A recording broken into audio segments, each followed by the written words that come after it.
I'm exhausted of defending you, defending your administration, defending the mantle of change that I voted for, and deeply disappointed with where we are right now. I have been told that I voted for a man who said he was going to change things in a meaningful way for the middle class. I'm one of those people, and I'm waiting, sir. I'm waiting. Mr. President, I need you to answer this honestly. Is this my new reality?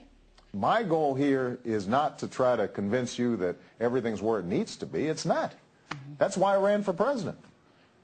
But what I am saying is that we're moving in the right direction.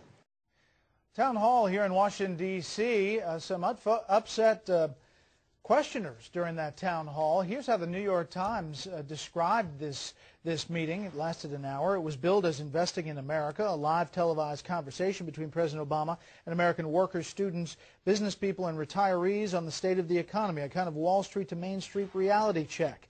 But it sounded like a therapy session for disillusioned Obama supporters.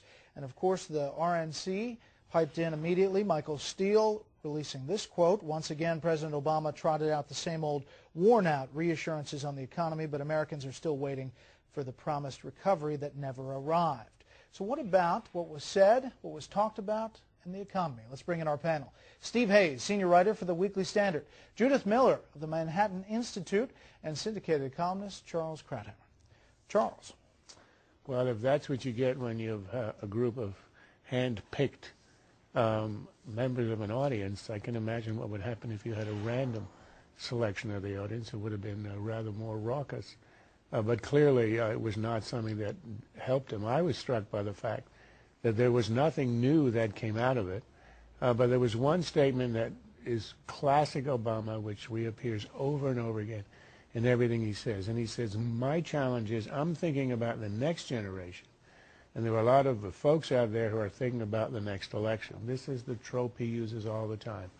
The folks out there, meaning the Republicans, are thinking only about power, winning elections and all that.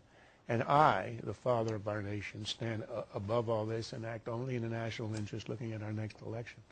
What's so grating about it is that it is so obviously false. He wouldn't have been in the meeting in that instance in the first place if he weren't electioneering. I mean, he knows the polls are showing that people have a sense that he's aloof.